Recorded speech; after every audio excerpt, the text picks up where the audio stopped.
Hello, it's Vision Denial. I'm Sam, and this is the Road to MSI, where I watch every playoff series of every region, every game. Yes, including that one.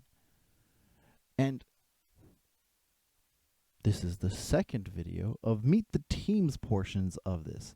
I've already watched all of the playoff series, and with MSI just around the corner, let's go through every single team. This time, we're going to go through the second team that qualified, Istanbul Wildcats. Or just the Istanbul Wildcats or Wildcats, whichever one you want to go for.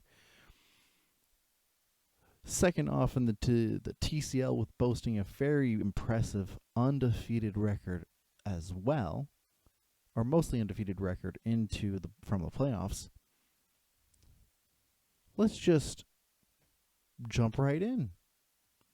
Going first with, let's meet the coaching staff here. Istanbul Wildcats has a fairly large coaching staff that has been listed here amongst all of the 11 teams, having 5 people, 3 analysts and 2 head coach in Janus, Robogod, Yekons, M Blastoise, and the QEP. The last 3 being part of their analyst team. And this particular coaching staff has allowed them to enable a specific kind of playstyle that establishes control early, not necessarily ballooning it, but making sure that the enemy team has no way out from it.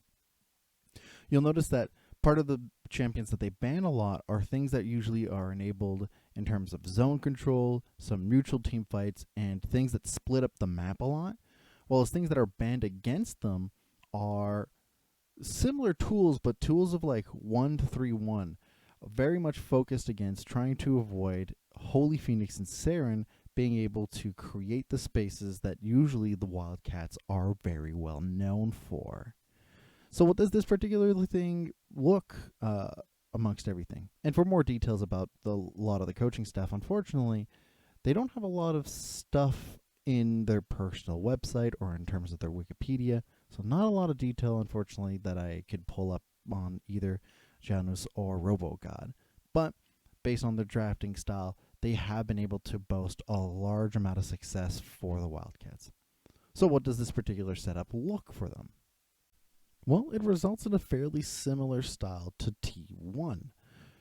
Very high win rate, very fast games, and the only difference between the two is that there is less of a focus towards getting turrets and heralds and more of a focus on early dragon stacking. Because the Wildcats really want to make sure to win off of some sort of scaling instead of trying to create some lead based off of, let's say, just absolute turret pressure and forcing them to come in from vision that has been denied from them, they try to establish control over the bottom side of the map, which is really where they excel, and forcing teams to come into team fight scenarios that only create a lose-lose for their opponents. The average amount of dragons they get per game usually means that they regularly hit soul point, but don't always need to get soul. So, and given that they have always usually the first dragon of the game, and that they don't have a very high herald control, let alone a high Nasher control, they regularly will go for the drakes in the game, making a very stark difference between their counterparts in the previous team in T1. This is where the comparisons start and end, because the difference here is that they do not balloon the gold lead as efficiently. They're very good at taking a lead, controlling it, and winning with that lead, but ballooning it is a totally different story. And so this leaves a lot of teams some opportunity to be able to just take this and run with it. So, how does this look for each individual player? So let's take a look at the players, shall we? Starting with, let's meet the top laner, StarScreen. So immediately a lot of you will jump out to notice that he's also fairly isolated, and the differences between T1 and this team end at their laners. StarScreen doesn't develop the leads that he needs. He's fairly behind on a regular basis, and that's because he's put on an isolated island fairly frequently and not given much tools to be able to create the same kind of space that he would be needed for some of the picks that he's given. Granted, playing a lot of Malphite, Gragas, and Ornn, as well as Scion, will usually allow some flexibility in terms of how much gold you actually need, but given that he's also given a lot of the times Tryndamere, Sylas, or Nectin, this is not a great look. Given the fact that he has a low XP like he's behind frequently at 15 minutes, that he does not get the amount of gold that he's required to make these picks work, what would be the reason to give him these particular champions? Well, the thing he does do very well is primarily creating space. And this is a thing he's been very good at doing since he joined the Wildcats in 2019. So much space that he provides with his engages, with just his disruption, playing Tryndamere, Renekton, or Sylas even, despite being behind in gold, he will tend to find angles to make sure to distract and disperse any of the opponents before they can actually get a solid engage, and allow the rest of the team who has more resources and more gold to actually pounce. His team fight enabling playstyle really comes to fruition during these particular drafts that are placed for him.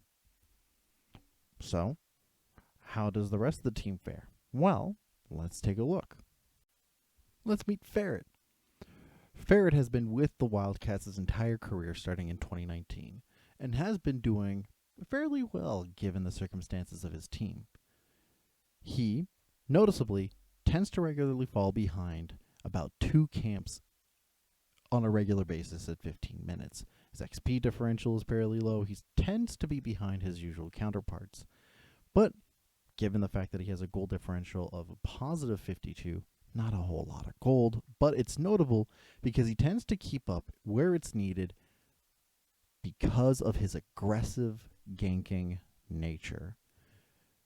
On a regular basis, you'll notice here he picks Jinzhaos, Viegos, Lee Sins, Trundles, Volibears, things that were enabling primarily gank potential. They don't need a lot of assistance to be able to get through with ganks, and with it, he will create leads where needed around the bot lane and mid lane so that dragons are easily secured, and he tends to pick things that can solo dragons very early in. Now granted, this is not new picks amongst a lot of the champion pool for things, but he does pick Gwen jungle, and that's something notable. He will create lots and lots of moments to create fights around. Like, he's a very skirmishy player. This can backfire on many occasions, as even though the team will find gold leads, he, falling behind, will regularly have to create catch-up and will keep trying to find these picks to catch up, instead of trying to collect gold where needed.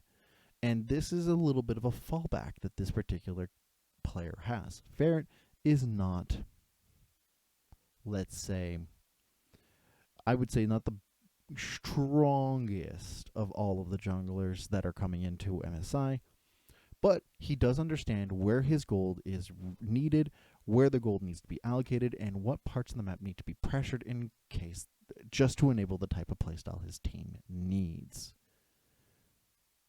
So let's meet our next player here. Meet Serin. Having been in part of the mid lane since January 2020 after a brief moment in the academy scene, Serin here is much more of a siege and zoning type player.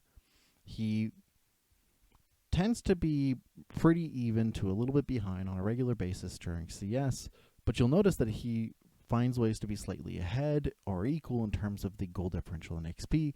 Again, similar to the reasons that Ferret is, and that's because of fighting.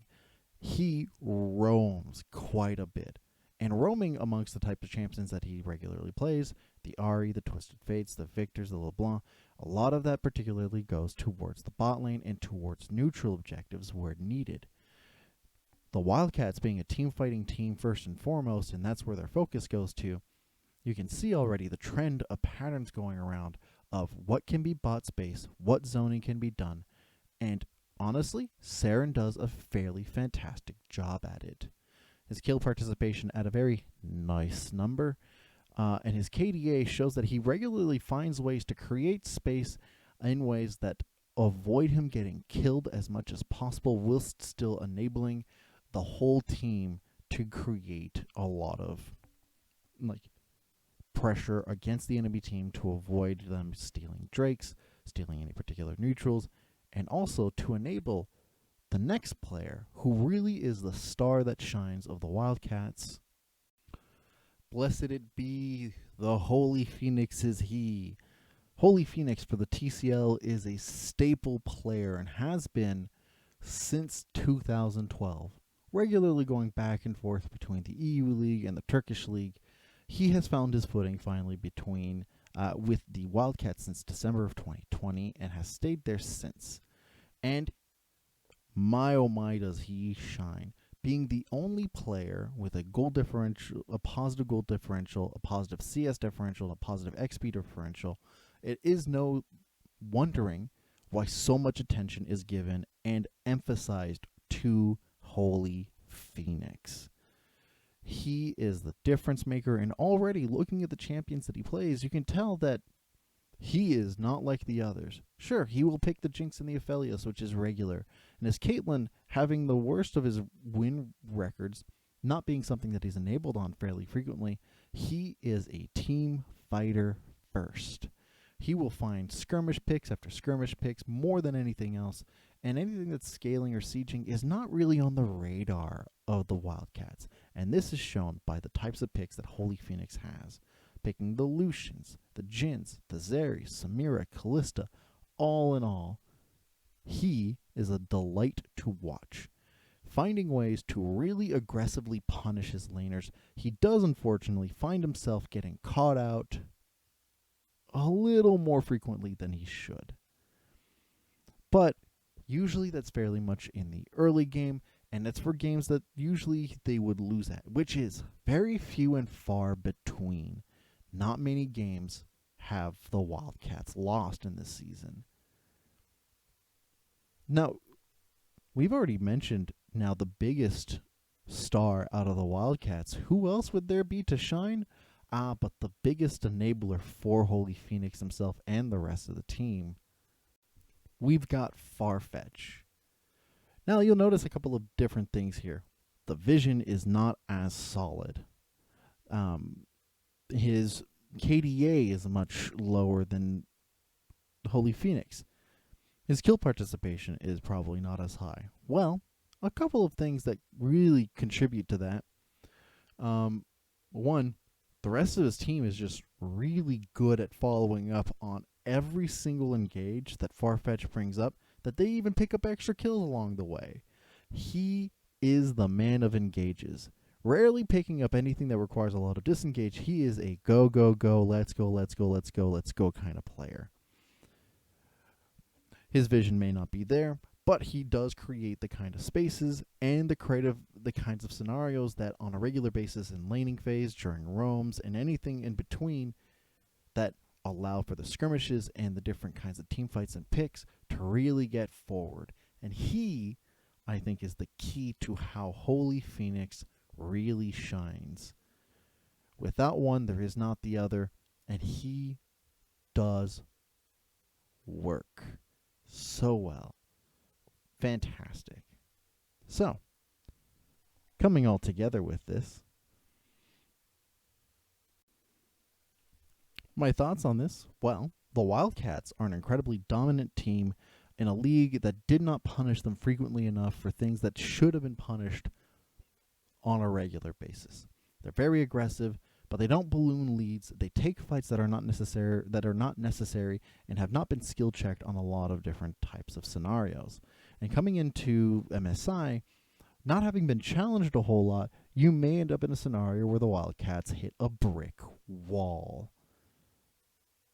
That said, so far the Wildcats are very entertaining, very fun to watch, and when they grab leads, they usually solidify and keep them. I just hope that eventually, coming into MSI, they found ways to balloon leads without accidentally having to faceplant against the wall, trying to fight all the time, and barely keeping it in the place. But we'll see whether or not the Dragon meta or the Herald meta will come through, and whether or not the Wildcats, their playstyle, really gel well as they come into the international scene altogether. Well, with that, you let me know what your thoughts down below. Like, comment, and subscribe if you would like this. I will be keeping this up as far as I can go. We'll go into the next video where we go and talk to the next team that qualified. With that, I'll see you then.